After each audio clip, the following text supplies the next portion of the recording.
دوه دېرش شیان دي چې هغه دوه شیان انسان هلاکوي. که چیرې مسلمان د دغه دوه شیانو څخه ځان بچاو کړي، دغه مسلمان کامیاب دی. او که چیرې د دغه دوه شیانو څخه مسلمان ځان بچاو نه کړي،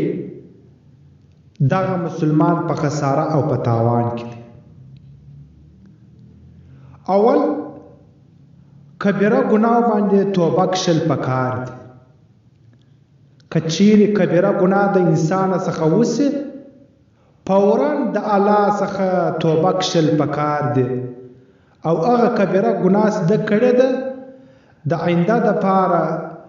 عزم کول، قصد کول چې زه به د آینده دپاره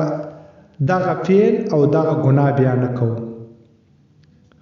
او بل د صغیره ګناهو څخه احتراز کول، ځان بچاول پکار دی. افسوس نن مسلمان په صغیره ګناهو باندې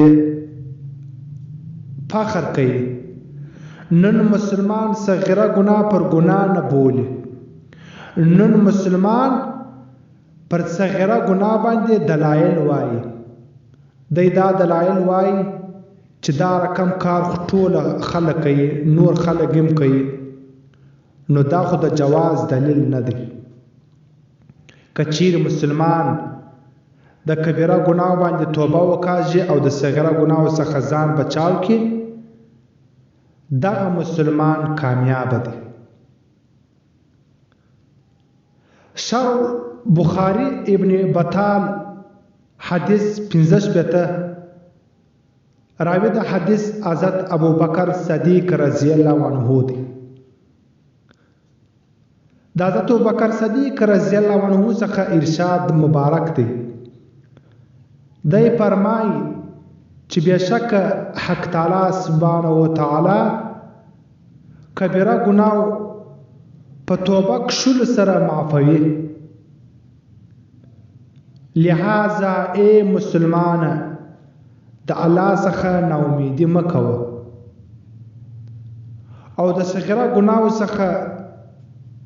او پر صغیره ګناهو باندې عذاب ورکوي حق تعالی تبارک و تعالی. که چیرې مسلمان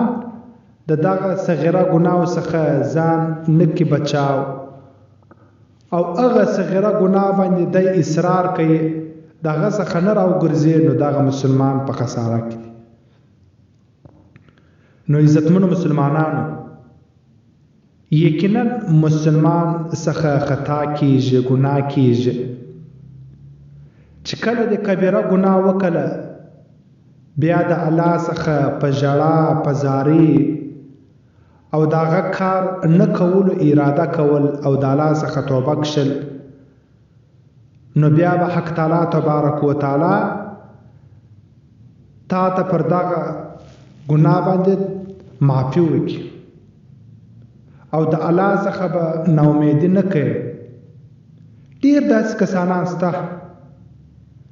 چې په کبیره ګناه کې مبتلا وي او د هغه انسانانو ناامیدي او د الله څخه امید ختلی، ناامیدي کوي چې الله خو ما ته دومره غټې ګناه نه رابخښي او نه یې رامعافوي. دغه مسلمان په خساره او په تاوان کې. او بل طرف ته مسلمان صغیره ګناه کوي، همیشه کوي، معمولی نه بولي. دی وایي دا معمولی ګناه ده او هغه ګناه پر ګناه نه بولي، نو دغه مسلمان هم په خساره کې دی. نو پکار دی قدرمنو مسلمانانو چې د مرګ څخه مخکې باید هر مسلمان خپل زړه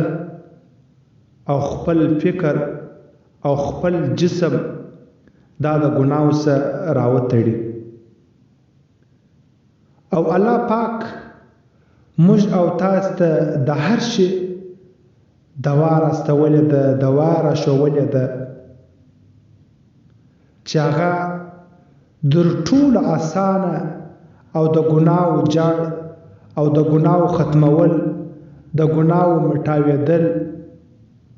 هغه په استغفار سره راښولې ده چې ای مسلمانه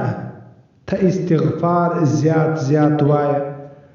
دا ستا د ګناو کفاره ده دا ستا د ګناو مټاوېدلو ذریعه ده دغه رقم الله پاک موږ او تاسو ته څومره اسانه عملونه راښولي دي او په هغه باندې څومره غټ غټ انعامات یې راکړي دي الله پاک پر هغه باندې لاس د ګناه وکړه ژبې د ګناه وکړه پښې د ګناه وکړه په فکر کې دې ګناه خیال راوګرځېدی فوراً و الله ته رجوع کوه او استغفار غواړه دغه رقم ستا جسم د لاس پښې او مخ د دې څومره اسانه د مټاوېدو طریقه ده چې ښه په ښه شان سره اودس تازه کړه ستا ګناوې په دې سره ختم شوي صرف مسلمان باید د کبیره ګناو څخه ځان بچاو کړي او صغیره ګناوې الله پاک په عبادات باندې ختموي خو شرط دا دی پر هغه صغیره ګناو به اصرار ډیر نه کوي همیشګي به نه کوي معمولی به نه بولي چې دا خو کښنۍ ګناه ده او دا دومره ګناه نه ده خلک غټي غټي ګناوې کوي دغه د شیطان دوکه ده چې مسلمان ته ګناه شایسته کړې ده او بیا په ذهن کې دلایل یې ورکړي دي چې خلک څومره غټي غټي ګناوې کوي خلک سود کوي خلک زناوې نعوذ بالله کوي زه خدای معمولی ګناه کوم دا خو دومره مسله ده نه نو دغه مسلمان خپل ځان په خپل په هلاکت کې واچاو باید مسلمان که صغیره که کبیره ګناه باید دغه څخه ځان را سنبال کې او کبیان باید ګناه وسوله دغه بعد فوراً استغفار ویل پکار دی او په د الله څخه په صدق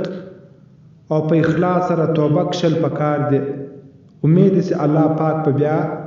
موږ او تاسو ته پر دغه ګناه باندې معافي وکړي نو حق تعالی تبارک وتعالى دې موږ او تاسو ته توفیق راکړي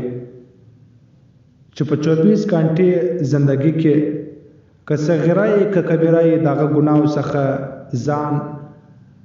را سنبال کو او ځان را وتړو نو حق تعالی تبارک وتعالى دې اول ما ته بیا ټول اوریدونکو ته